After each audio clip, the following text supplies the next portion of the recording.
Praise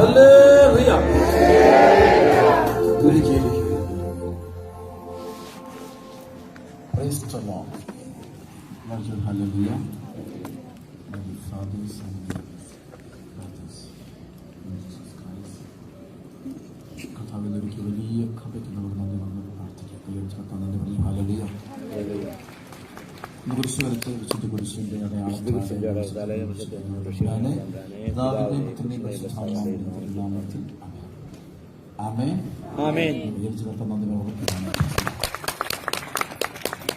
ഇവിടെ ധ്യാനത്തിന്റെ 2ാം ദിവസമാണ്. നമ്മൾ വളരെ പ്രധാനപ്പെട്ട ഒരു അഭിഷേക ശുശ്രൂഷ പ്രാർത്ഥനാപൂർവ്വം അതിനെ കേൾക്കാം. വളരെ പ്രധാനപ്പെട്ട ഞാൻ ഈ അണക്കര ധ്യാന കേന്ദ്രത്തിൽ 17 വർഷം ആരംഭിച്ചിട്ട്, പക്ഷേ 1995 മുതൽ എനിക്ക് ദൈവവചനത്തിന്റെ കൃപ കിട്ടിയതുകൊണ്ടാണ് എനിക്ക് ഇതിലേക്ക് വരാൻ പറ്റിയത്. പിന്നെ ഞാൻ നിങ്ങൾക്ക് തരാൻ പോകുന്ന വചനം വളരെ ശ്രദ്ധിച്ച് കേൾക്കുന്നുണ്ട്. സാറ് നിങ്ങൾ കേൾക്കുന്ന വചനമായിരിക്കില്ല, അത് വളരെ ശ്രദ്ധിക്കുന്നുണ്ട്. Hallelujah, hallelujah. നമ്മൾ പഠിക്കാൻ വന്നു പരിശുദ്ധാത്മാവിന്റെ ഏറ്റവും വലിയൊരു വരങ്ങൾ എന്താണെന്ന് ചോദിച്ചാൽ ഒരുപാട് ചിലരുടെ രോഗശാന്തിപരമാണ്, ഭാഷാപരമാണ്, പ്രവചനപരമാണ്, പല വരങ്ങളെ കുറിച്ച് പറയും. പക്ഷേ ബൈബിളിൽ വചനം പഠിക്കുമ്പോൾ പരിശുദ്ധാത്മാവിൽ അപ്പോസ്തലന്മാർ പറയുന്ന ഏറ്റവും വലിയൊരു വരമായിട്ട് പറയുന്നത് ഗിഫ്റ്റ് ഓഫ് ഡിസേൺമെന്റ് ആണ്. ഡിസേണിംഗ് ദ സ്പിരിറ്റ് എന്ന് പറയും. അരൂപികളെ വിവേചിച്ച് അതറിഞ്ഞില്ലെങ്കിൽ നമുക്ക് അപകടത്തിലേക്ക്. ഞാൻ പറയാൻ കാര്യം, ഇന്നാള് എൻ്റെ അടുത്ത് അണക്കരയിൽ ഒരുപാട് കേസുകൾ, ഒരുപാട് സീരിയസ് കേസസ്.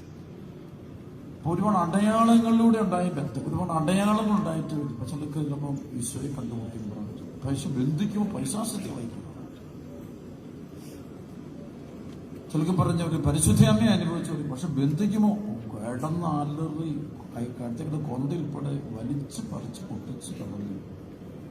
ഈ സ്പിരിറ്റ് ചിലപ്പോൾ എല്ലാം കൂടി എടുത്തു വിളിച്ചു കൊണ്ടത് പോകുന്ന സമയം കാണുന്ന കാര്യം മറ്റൊരാളെ കാണിക്കാം. സംശയമുള്ള സംശയം തീർത്താൽ ചിലൊരാൾ കഴിഞ്ഞ ദിവസം പറഞ്ഞു, എനിക്കൊരിടത്ത് പ്രാർത്ഥിച്ച് എനിക്ക് പൈസാസ്യത്തെല്ലാം ബഹിഷ്കരിക്കപ്പെട്ടു, എനിക്ക് പരിഷ്കരണ പ്രാർത്ഥന ആവശ്യമുണ്ട്. പക്ഷെ ഇനി അടുത്തോട്ട് വരുമ്പോഴത്തേക്ക് ആള് ഇളകി കാറി സംഭവം. എനിക്കറിയില്ല എന്ന സംഭവം. ഈശോ എനിക്ക് തന്ന ഏറ്റവും വലിയ കൃപ ഗിഫ്റ്റ് ഓഫ് ഡിസേൺമെന്റ് ആണ്. അരൂപികളെ ഇതറിഞ്ഞില്ലെങ്കിൽ നമ്മുടെ വിചാരം ഇരിക്കുന്നത് രക്ഷപ്പെടുവച്ചിട്ട് പോകും, അവസാനമാകുമ്പോൾ എല്ലാ ചതിക്കുഴപ്പിൽ പെട്ടുപോകുന്നതാണ്. ഈ ലോകത്തിൽ അരൂപികൾ സംഭവം അതാണ്.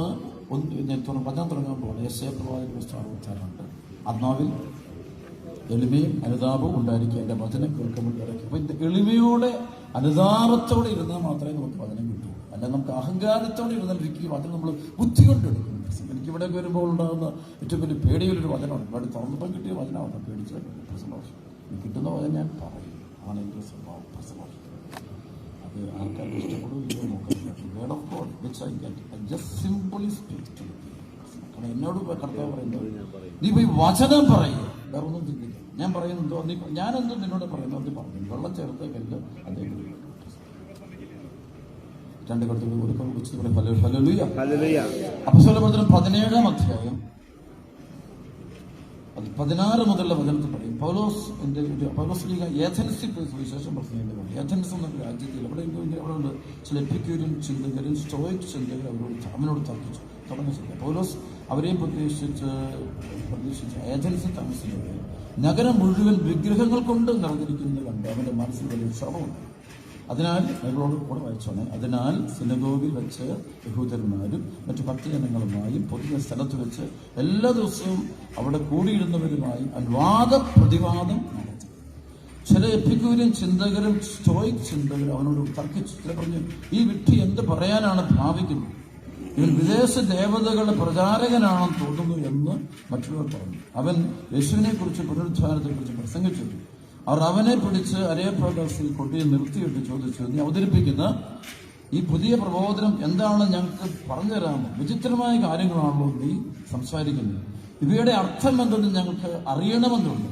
അടുത്തൊരു വചനമാണ് എല്ലാ ഏഥൻസുകൾക്കും അവിടെ താമസിച്ചിരുന്ന വിദേശികൾക്കും പുതിയ പുതിയ കാര്യങ്ങളെ കുറിച്ച് പറയുന്നതിനും കേൾക്കുന്നതിനുമല്ലാതെ മറ്റൊന്നിനും സമയമുണ്ടായിരുന്നു.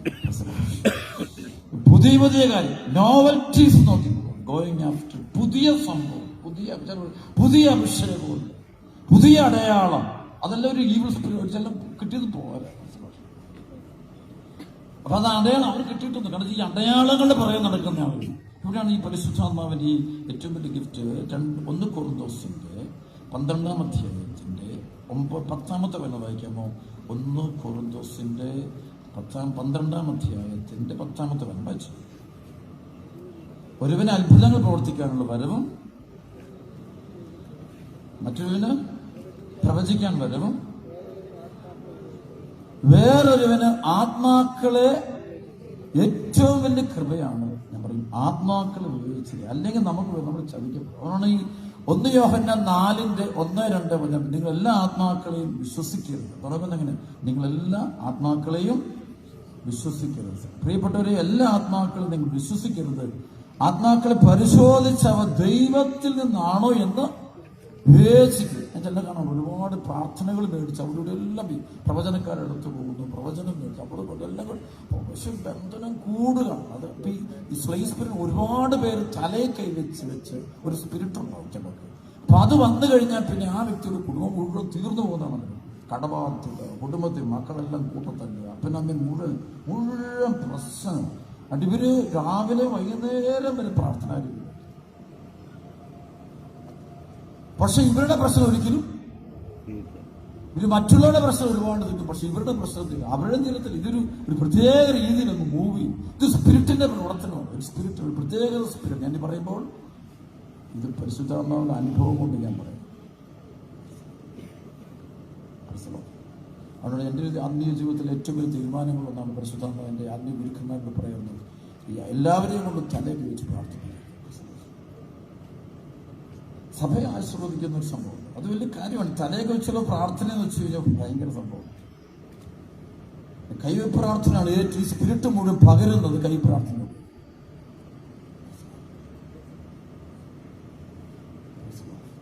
ഒരുപാട് പേര് ഡിമോണിക് സ്പിരിറ്റ് ആയിട്ടുണ്ട്. ഏറെ എടുത്തന്നെ സ്പിരിറ്റോടെ. പണ്ട് ഞാനൊരു ആത്മീയ ജീവിച്ചിരിക്കുമ്പോൾ എൻ്റെ ആത്മീയ ഗുരു എന്നോട് പറഞ്ഞ കാര്യമുണ്ട്. അപ്പം ഞാൻ കൗൺസിലിംഗ് നടത്തിയിട്ടുണ്ട്. കൗൺസിലിംഗ് പോലും ഭയങ്കര വയസ്സായി വിട്ടുപോകുന്നില്ല. അപ്പം ഞാൻ എൻ്റെ ആത്മീയ ഗുരുവിൻ്റെ അടുത്ത് ചോദിക്കുന്നുണ്ട്, ഇത് സ്പിരിറ്റ് വിട്ടുപോകുന്നുണ്ട്, ഞാൻ എന്നാ ചെയ്യാൻ ചോദിച്ചു. ഈ ആളെ കൗൺസിലിംഗ് നടത്തിയ ആളുടെ പേര് വയ്ക്കാൻ പറ്റും. ഇയാളുടെ തലയിൽ മുമ്പ് തലയൊക്കെ വെച്ച് ആളുടെ പേര് വയ്ക്കാൻ പറ്റും. ആളെ ബന്ധിക്കാൻ,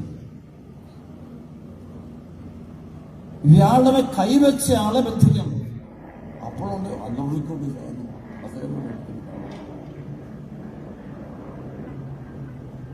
കഴിഞ്ഞ മാസം ജണക്കലിൽ കഴിഞ്ഞൊരു 2 ഒരു സ്ത്രീയുടെ ആളൊരു പേര് വിളിക്കാൻ കൈപ്രവർത്തനം നടത്തിയ ആളുടെ പേര്.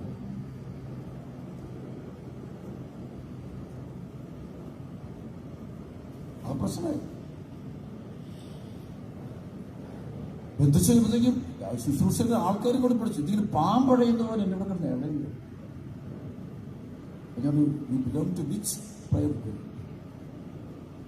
പല കാര്യമൊക്കെ പറഞ്ഞു. ഞാൻ നിങ്ങൾ പറയാം, മിക്കവാറും എല്ലാത്തിനും കാണാം. അപ്പൊ ഞാനൊക്കെ കൊണ്ടാണ് ഒരിടത്തും പെടാതെ തന്നെ ജീവിക്കുന്നത്. ഒരിടത്തോട്ടും പോകില്ല. എനിക്ക് ഏറ്റവും കൂടുതൽ ഇഷ്ടമുള്ളത് നമ്മുടെ കുർബാനയിലുണ്ടല്ലോ. ഉണ്ടോ? കുർബാന ഈശോ ഉണ്ടല്ലോ. പിന്നെ എങ്ങോട്ട് പോകേണ്ട ആവശ്യമുണ്ടോ? പരിശുദ്ധ കുർബാന അർപ്പിക്കുമ്പോൾ കുർബാനയുടെ ചുറ്റും ആരൊക്കെയുണ്ട്? സഭയുടെ വിശ്വാസം വെച്ചത് 12 അപ്പോസ്തലന്മാരുണ്ട്, പരിശുദ്ധ അമ്മയുണ്ട്, സ്വർഗം മുഴുവനുണ്ട്, ബാലഹമാരുണ്ട്, വിശുദ്ധരെല്ലാം ഈ ബലിയുടെ ബലിയർപ്പണത്തിന് സമയത്ത് ഇതിൽ ചുറ്റും നിൽപ്പുണ്ടായില്ലയോ? പിന്നെ അങ്ങോട്ടും ഇങ്ങോട്ടും പോകേണ്ട ആവശ്യമൊന്നുമില്ല.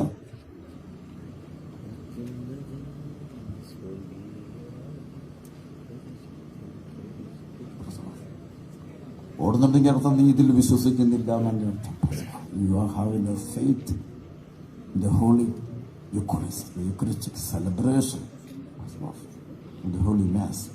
If you really believe that God exists, God, that heavenly sacrifice is taking place during the time of this Eucharistic celebration, then you won't run after many people.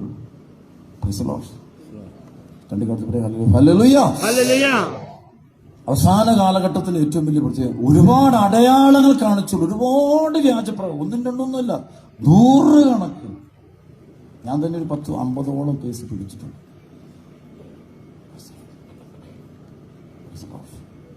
ഇത് പറയുമ്പോൾ ഇത് കഴിയുമ്പോൾ എന്നാണ് ഭയങ്കര പ്രശ്നമാണ് അവിടെ കുടുംബത്തിൽ. ചില കൗൺസിലേഴ്സ് ചില വീടുകളിൽ പോയി പ്രാർത്ഥിച്ച് ആ വീട് തീർന്നിട്ടുണ്ട്. പ്രശ്നം ബിസിനസ് തീർന്നിട്ടുണ്ട്, ജോലി തീർന്നിട്ടുണ്ട്. ഞാൻ പറയുമ്പോഴത്തേക്കും ചിലക്ക് ഒത്തിരി വിഷമാവും. കുഴപ്പമൊന്നുമില്ല. പ്രശ്നം എനിക്ക് വചനം പ്രസംഗിക്കാൻ പറ്റത്തില്ല. തല പോയാലും കർത്താവിന്റെ വചനം പറഞ്ഞോളൂന്നാണ് പരിശുദ്ധാത്മാവ് എന്നോട് പണ്ട് ഉത്തരവിട്ടിരിക്കുന്നത്. പ്രസലോഷ് തല കർത്താവ് കൊണ്ടുപോക്കുള്ളൂ. പ്രസലോഷ് കയ്യെടുത്ത് കർത്താവ് നന്ദി പറഞ്ഞ് ഹല്ലേലൂയ ഹല്ലേലൂയ. അതുകൊണ്ട് ഞാൻ എല്ലാവരെയും അടച്ച് ഞാൻ പറയുന്നുണ്ട്. എല്ലാവരെയും കൃപയുള്ള മക്കളുണ്ട്. നമ്മുടെ കൃപയും വിശുദ്ധിയോട്, അതുകൊണ്ട് ഈ വിശുദ്ധിയുള്ള കരങ്ങളായിരിക്കണം. കൈപ്രവർത്തന ഏറ്റവും വലിയ നിയമത്തിലൊന്ന് നിങ്ങളുടെ കരങ്ങൾ വിശുദ്ധമായിരിക്കണം. വിശുദ്ധി എന്ന് വെച്ചാൽ ആത്മീയ ജീവിതത്തിന്റെ വിശുദ്ധി. ഞാൻ കണ്ടു എനിക്കൊരു മദ്രാസ് എന്നൊരു ഫാമിലി, ഒരു ഹസ്ബൻഡ് വൈഫ്, അവർ കൃപയിലേക്ക് വന്നൊരു കുടുംബം. അവരിപ്പോൾ അവർക്ക് മക്കളൊന്നുമില്ല. പക്ഷെ ഇപ്പോൾ അവർ ഒരിടത്ത് ആളുകളിൽ നിന്ന് പ്രാർത്ഥന വയ്ക്കും. ഇങ്ങനെ ഡെലിവറിസ്പർ അവിടെ ഈശോ ഇങ്ങനെ ഡെലിവറിസ്പർ അല്ല, ഈശോ ഒത്തിരി ഇടപെടുന്നു. അപ്പോൾ അവർ പക്ഷെ ജീവിക്കുന്നത് എന്തൊരു ഹോളിയാണ് ജീവിതം. അവർ രണ്ട് പരസ്പരമായിട്ട് ഒരു ദാമ്പത്യം, അവർ പറയും ദാമ്പത്യം, അവരൊരു സഹോദരങ്ങളെ പോലെ ചെയ്യും. ഈ ഒരു അനുഭവം രണ്ടുപേർക്കും ഉണ്ടായി കഴിഞ്ഞപ്പോഴത്തേക്ക് ഒരു ഭയങ്കര ഹോളിയായിട്ട് ലോകത്തിൽ സിനിമകളോ പരിപാടികൾ, പൈസ ഒന്നും ഇരിക്കുന്നു. അവർ കച്ചവടത്തിന് വേണ്ടി സുവിശേഷ പ്രവർത്തനം ഒരിക്കലും പൈസ ഒന്നും മേടിക്കില്ല, 1 രൂപ പോലും മേടിക്കത്തില്ല. ചെറിയൊരു ജോലിയൊക്കെ ചെയ്ത് കഷ്ടപ്പെട്ട ഒരു സുവിശേഷം വളരെ കഷ്ടപ്പെട്ടു. കാരണം അവർക്ക് ഈശോയാണ് ഒന്നാം സ്ഥാനമായിട്ട് വയ്ക്കുന്നത്. പബ്ലിസിറ്റി ഒന്നുമില്ല. അവർ യൂട്യൂബ് ചാനലിലോ അല്ലെങ്കിൽ ആ ചാനലൊന്ന് കയറിയിട്ട് ഇപ്പം ഇന്നെങ്ങനെയല്ല. ഇന്നിപ്പോൾ ഒന്ന് പണ്ടൊക്കെ എന്ന് വെച്ചാൽ സഹനം വഴിയാണ് സഭ വളരുന്നെങ്കിൽ ഇന്ന് വളരുന്നത് സഹനം വഴിയല്ല, ഇന്ന് മൊബൈൽ ഫോൺ വഴിയാണ് വളർന്നുകൊണ്ടിരിക്കുന്നത് സഭ.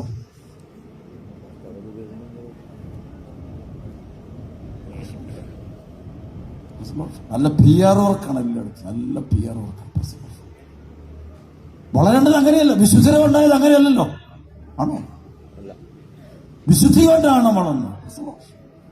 Through their holiness, through their sacrifices, through their suffering. രണ്ടേ കുറച്ച് പറഞ്ഞു ഹല്ലേലൂയ ഹല്ലേലൂയ. ഉറക്കെ പറഞ്ഞു ഹല്ലേലൂയ ഹല്ലേലൂയ ഹല്ലേലൂയ ഹല്ലേലൂയ. ആരാധന ഹല്ലേലൂയ ഹല്ലേലൂയ ഹല്ലേലൂയ ഹല്ലേലൂയ. 1 തിമോത്തി 4:14 പറയും, പ്രവചന പ്രകാരം സഭാശ്രേഷ്ഠന്മാരുടെ കൈവപ്പ് വഴിയും നിനക്കിൽ നൽകപ്പെട്ട കൃപാവരം അവഗണിക്കരുത്. 2 പറഞ്ഞു ഹല്ലേലൂയ. കൃപാവരത്തെ ഒരിക്കലും നീ അവഗണിക്കരുത് എന്ന് പറയുന്നു. വീണ്ടും പറയുന്നുണ്ട്, വളരെ പ്രധാനപ്പെട്ട വചനമാണ്. 1 തിമോത്തി 5:22 പറയും, ആർക്കെങ്കിലും കൈവപ്പ് നൽകുന്നതിൽ തിടുക്കം കൂട്ടുകയോ മറ്റൊരാളുടെ പാപത്തിൽ നീ പങ്കുചേരുകയോ അരുത്. നീ വിശുദ്ധി പാലിക്കണം. പലരും ഈ കൈവെക്കുന്നവര് പല വിശുദ്ധിയില്ലാതെ ഉള്ളിൽ വെറുപ്പ്, ഭാര്യയും ഭർത്താവ് തമ്മിൽ വെറുപ്പും വഴക്കും കുടുംബ തിന്മകളൊക്കെ വെച്ചുകൊണ്ട് ആളുകളുടെ തലയിൽ അല്ലെങ്കിൽ അശുദ്ധി വെച്ചുകൊണ്ട് തിന്മ വെച്ചുകൊണ്ടൊക്കെ ഇങ്ങനെയുള്ള കൈവച്ചു കഴിഞ്ഞാൽ ബന്ധനമടിക്കും. ആ ബന്ധനം ഒരിക്കലും പോയി, അങ്ങനെ വരുന്ന ബന്ധനം സാധാരണഗതിയിൽ അത് അഴിക്കുക ഇമ്പോസിബിൾ ആയിരിക്കും.